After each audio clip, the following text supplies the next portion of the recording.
Baik, assalamualaikum warahmatullahi wabarakatuh, teman-teman. Di sini kita akan belajar tentang permintaan. Nah, kemarin kita kan sudah mengetahui konsep-konsep dari permintaan. Nah, sekarang kita ini permintaan itu lebih fokus ke kurvanya. Jadi, ingat kembali hukum dari permintaan. Hukum permintaan. Ketika harganya naik, maka permintaan akan turun. Berlaku juga sebaliknya. Nah, di sini ini hukum permintaan ini ceteris paribus.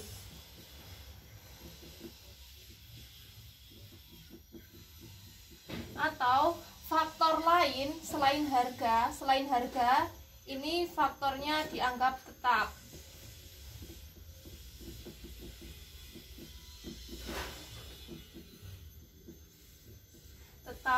Dikatakan tetap karena apa? Karena ini akan pertama kita akan mempelajari tentang pergerakan kurva, di mana pergerakan kurva itu hanya terjadi ketika harganya saja yang berubah. Jadi contohnya seperti ini. Ketika ada harga dan di sini adalah permintaannya. Ketika harganya 5.000, permintaannya 4. Ketika harganya 6.000, permintaannya 3. Ketika harganya 7.000, permintaannya 2. Dan ketika harganya 8.000, tidak ada permintaan. Kurvanya, garis vertikal dari kurva ini adalah harga, dan garis horizontalnya adalah kuantitas permintaan. Harganya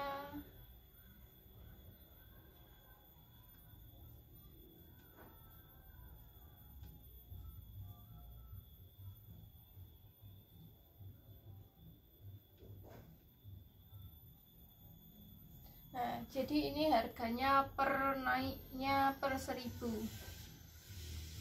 Ini 0 ya, atau titik origin, dan permintaannya dari 1. Dan seterusnya, harganya dari 1.000, 2.000, 3.000, 4.000, 5.000, dan seterusnya. Nah, kita gambarkan. Ketika harganya 5.000 di titik ini, maka permintaannya adalah 4. Di sini 4.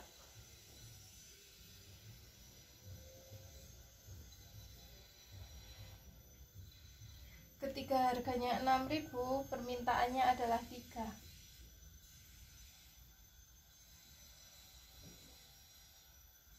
Ketika harganya 7.000, permintaannya adalah 2.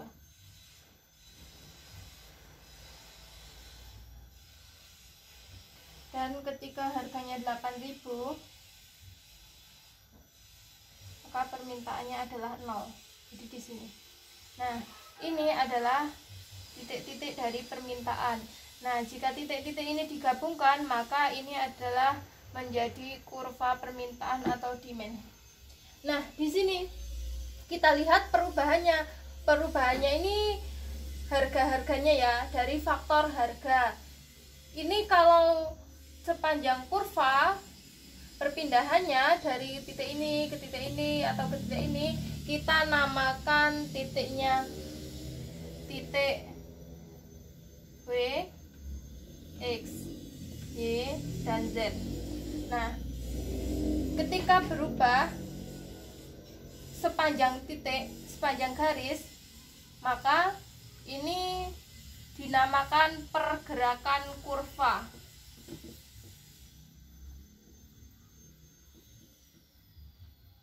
Pergerakan kurva. Nah, pergerakan kurva ini yang mempengaruhi hanyalah harga.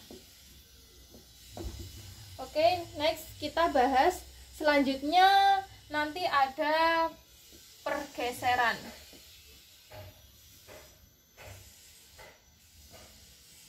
Kita hapus dulu.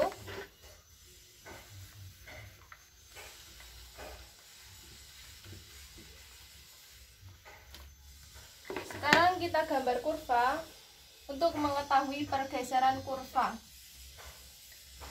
Nah, pergeseran kurva ini faktornya bermacam-macam.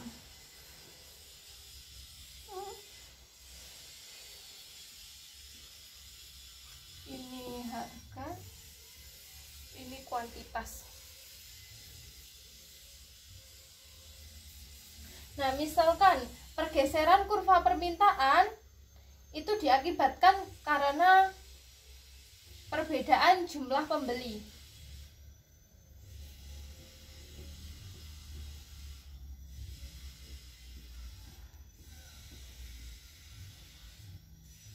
Misalnya titik keseimbangannya misalnya di sini.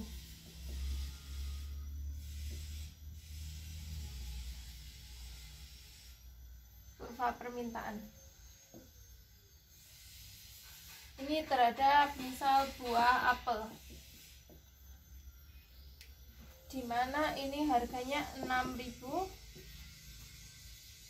permintaannya 10. Nah, ketika dengan harga 6.000 ini jumlah pembeli itu bertambah, maka kurvanya ini akan bergeser ke kanan. Kenapa begitu? Karena jika pembelian bertambah, maka kuantitas di sini yang diminta juga akan bertambah atau bergeser ke kanan. Misalnya bertambah ke sini. Maka di titik ini dengan harga yang sama, nah pergeseran itu kan menunjukkan faktor lain selain harga. Berarti harga di sini yang ini tetap. Maka kurvanya akan bergeser. Tetap di 6.000, permintaannya bergeser atau lebih tinggi karena pembelinya bertambah. Ini menjadi di sini. Jadi, nah permintaannya di sini. Jadi kurvanya ini bergeser.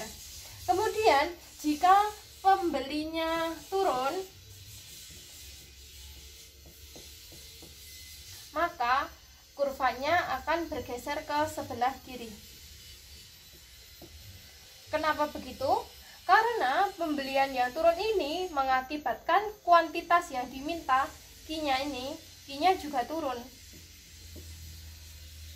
Nah, dengan Q yang turun, maka dengan harga 6.000, misal Q-nya turun di sini karena ada penurunan permintaan. Nah, di titik ini, maka kurvanya menjadi di sini. Ini adalah kurva pertama, kurva keseimbangan, dimana ketika harganya 6.000, permintaannya 10. Tetapi ketika pembelinya naik, maka kurvanya bergeser ke kanan. Ini pembeli naik.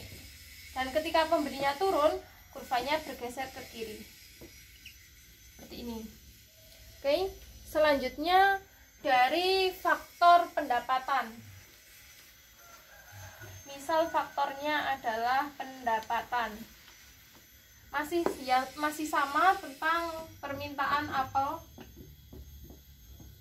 Jika faktornya adalah faktor yang menggeser kurva itu adalah pendapatan. Semisal tadi membeli apel dengan harga 6.000, itu dapat membeli 10 ketika pendapatannya itu semisal 1,2 juta. Nah, maka ketika harga apelnya ini 6.000, permintaannya yaitu 10. Nah, ketika pendapatannya ternyata naik, maka otomatis di sini permintaannya apel ini juga akan naik. Di sini kenaikan pendapatan itu biasanya akan meningkatkan konsumsinya naik. jadi kurvanya bergeser ke arah kanan. Kurvanya bergeser ke arah kanan. Ini karena pendapatannya naik. Berbeda ketika pendapatannya turun, maka kurvanya akan bergeser ke kiri. Karena ketika pendapatan turun, maka permintaannya itu juga akan turun. Jadi kurvanya bergeser ke kiri di titik ini. Nah, seperti itu. Ini konsepnya sama dengan di mana jumlah pembeli. Tadi jumlah pembeli. Jumlah pembeli ketika harganya ketika yang membeli banyak, maka kurvanya geser kanan. Geser kanan. Ketika pembelian turun, maka kurvanya geser ke kiri. Sekarang ketika jumlah pendapatan, ketika pendapatannya naik, maka kurvanya geser ke kanan. Ketika pendapatannya turun, kurvanya geser ke kiri. Selanjutnya, selain pendapatan, yaitu ada juga pendapatan untuk barang inferior. Pendapatan ini pendapatan untuk barang normal. Sekarang untuk barang inferior. Barang inferior ini barang ketika sama seperti barang normal. Selanjutnya yaitu ini pendapatan ketika barang inferior atau normal. Nah, sekarang pendapatan ketika barangnya itu esensial, ketika pendapatannya naik. Untuk barang esensial. Nah, barang esensial itu barang yang selalu kita butuhkan. Nah,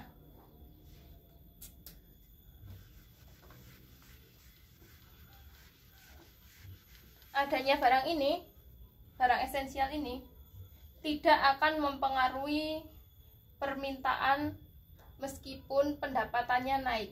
Meskipun pendapatannya naik, ketika biasanya kita membeli 10, juga pendapatan tetap ini 10, ketika pendapatan naik 10, pendapatan berkurang juga tetap membeli 10.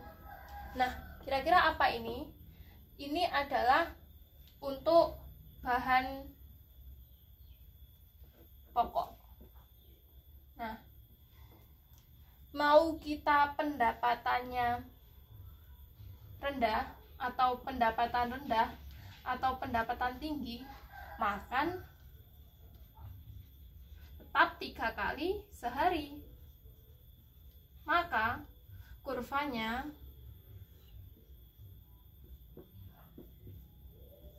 akan naik ke atas atau lurus. Karena apa?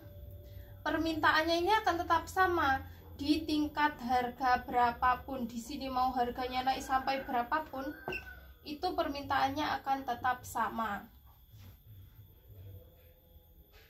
Selanjutnya yaitu pergeseran kurva karena barang substitusi. Sekarang karena barang substitusi. Barang substitusi diingat ya, di sini barang substitusi itu adalah barang pengganti. Misalnya beras diganti singkong. Di sini kurvanya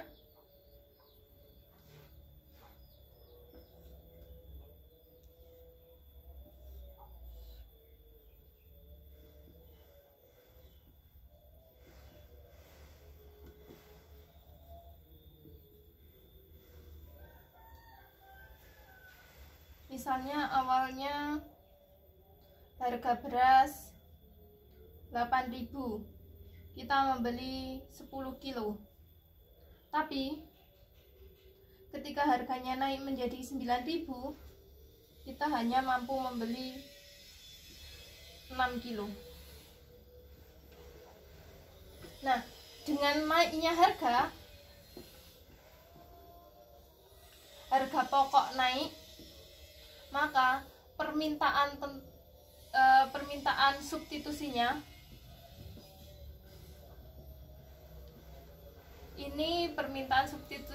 juga akan ikut naik. Jadi harga di sini naik, maka permintaannya terhadap permintaan terhadap beras ini akan turun. Dari mana? Dari 10 ke 6, karena harga beras naik. Tapi barang substitusinya, yaitu singkong, permintaannya akan bertambah. Jadi 6.000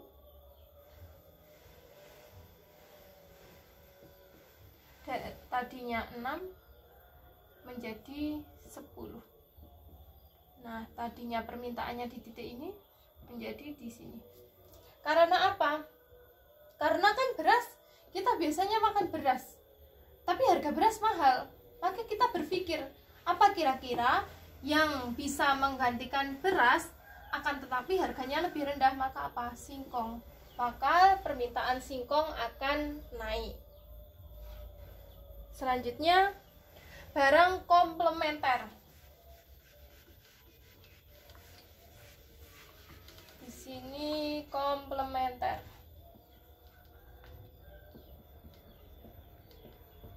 Komplement di sini adalah pelengkap, misalkan kopi dan gula. Ketika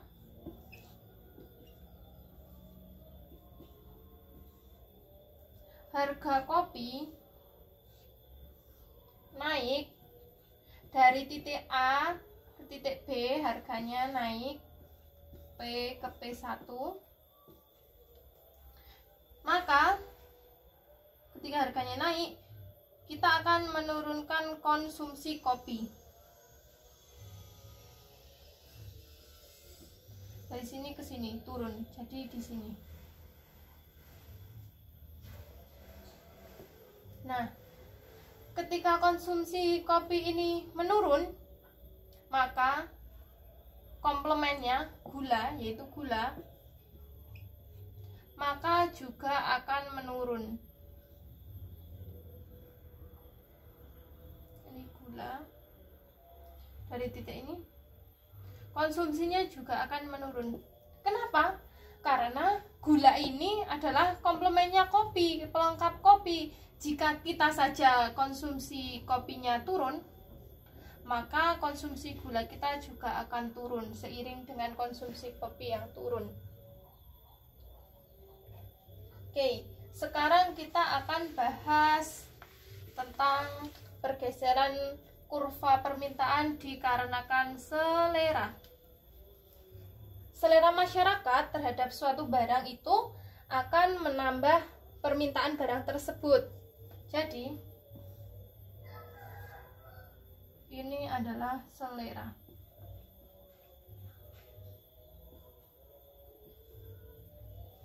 Ketika tadinya kita kurang suka dengan misalnya minuman boba, maka permintaan boba di sini.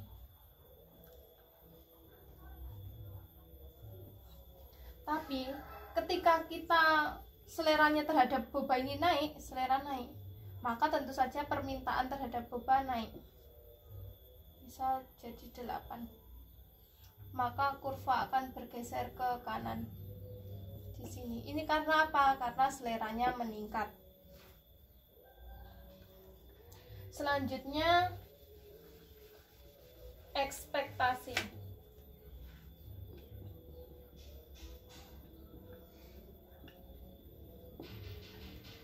Kenaikan ekspektasi masyarakat terhadap suatu barang itu akan menambah permintaan.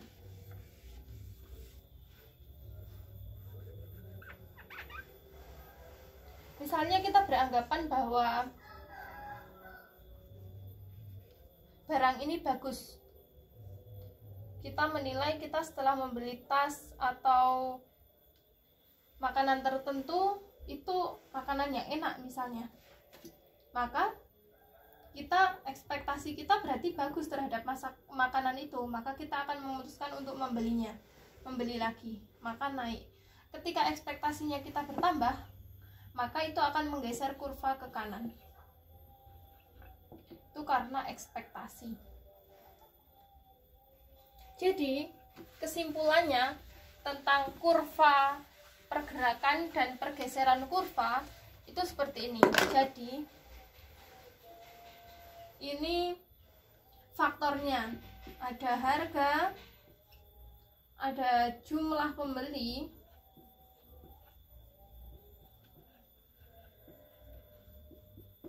ada pendapatan, ada harga barang lain,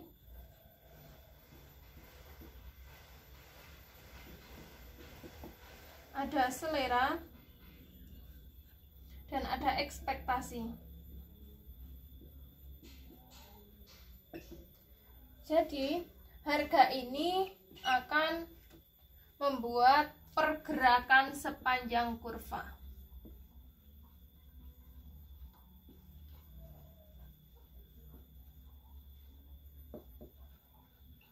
Pergerakan sepanjang kurva, diingat ya tadi hanya di sepanjang titik-titiknya, di sepanjang kurva ini, di sini, di sini, di sini. Nah, ini pengaruhnya adalah harga sini.